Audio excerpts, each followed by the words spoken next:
So the next morning I get up and I look in the mirror and I think, could you be any happier? You are such a loner. You make me sick. I hate you. Why don't you just get in the bathtub and sink down, suck the water into your lungs, and be done with it? But you know, there was just something in my mind that would always, whenever I would have thoughts like that, where I just thought life just wasn't worth going another day, there was always something. Of course, I know now that's Holy Spirit. I said, Diane, hang in there. Tomorrow will be a better day. And tomorrow always came. Sometimes it was 2 or 3 days coming, but it always came. And I always saw through. Let's roll back a few more years to the junior high years. Now, I was a little chubby thing with buck teeth. And I know I had buck teeth because people told me I had buck teeth. I could eat corn through a picket fence. I never tried it, but they told me I could.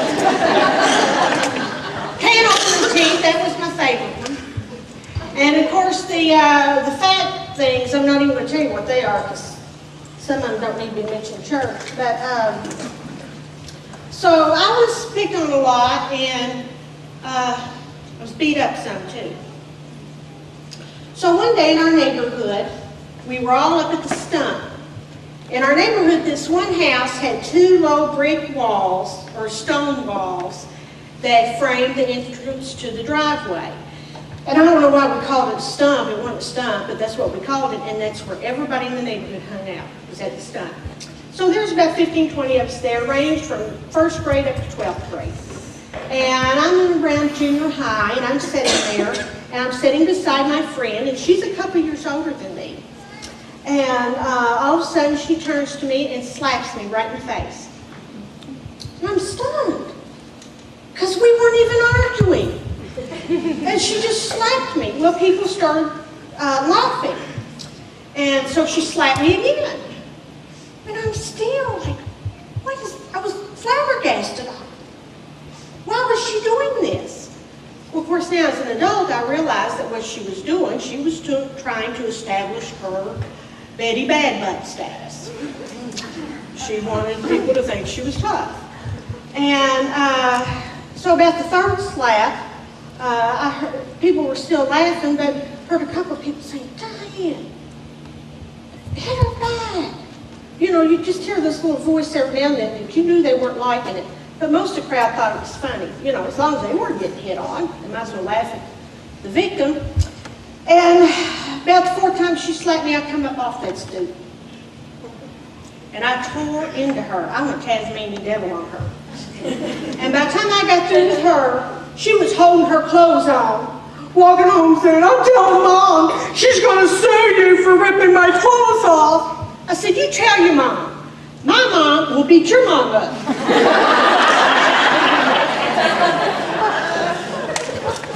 Now that day I drew a line. And I said, nobody crosses this line anymore. You will not call me names. You will not touch me. And they didn't. Now they tried a few times. But the thing was, I may pick on you, but you're not picking on me. I may call you names and embarrass you, but you're not embarrassing me. Nobody crossed my line anymore. My father was an alcoholic, and he could be very abusive. He knew not to mess with me.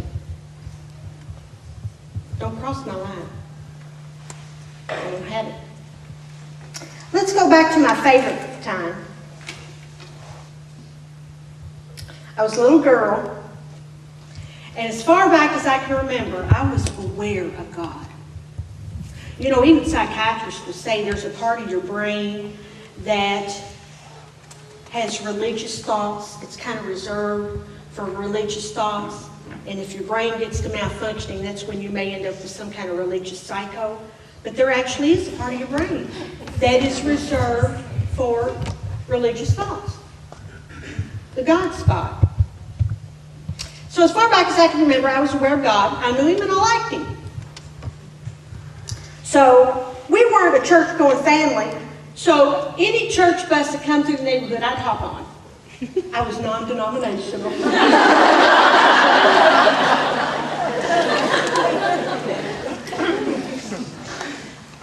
I loved Bible school, Vacation Bible School. Pastor Nate's wife's here somewhere.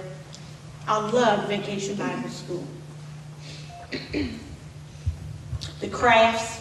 I can remember one year making an octopus. The head was a piece of styrofoam and it was wrapped in yarn, and then the legs we braided and tied a little ribbon at the end to make the legs.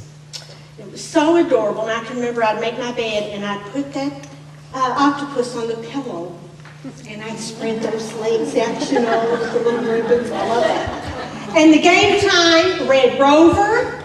I was really good at that. Mother May I.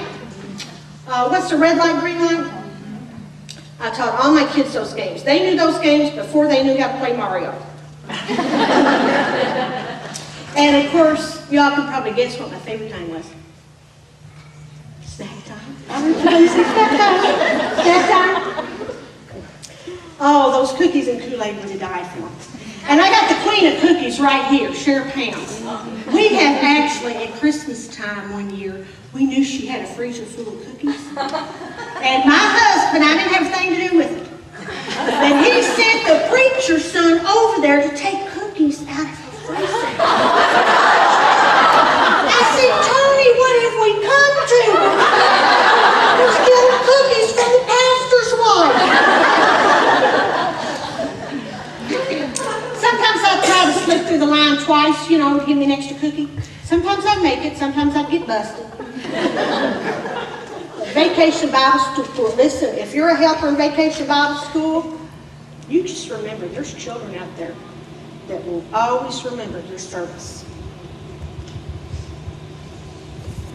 One Wednesday night I went to church. Wednesday night, back then, Baptist had GAs, Girls Auxiliary. And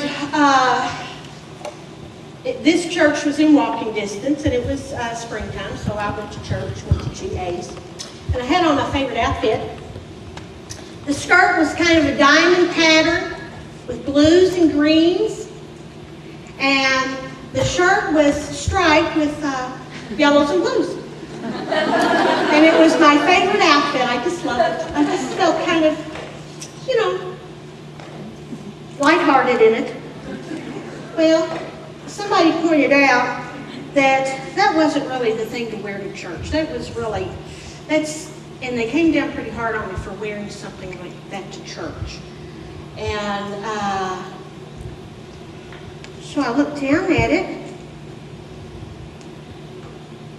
Well, it is kind of stupid looking. And then I looked around at the people at church, and I thought, they all dress so nice. Church people dress nice. I thought, and they have good manners. I don't really have good manners.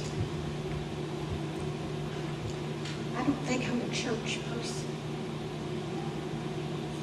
I don't think I want to go to church anymore.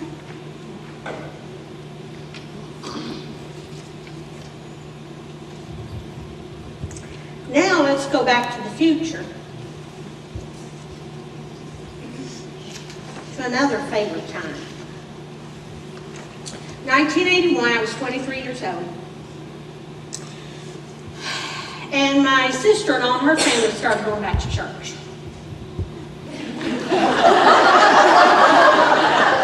Well, I just knew they were going to ask me to go. They asked me to go to church. I tell you what, you don't ask me to go to church.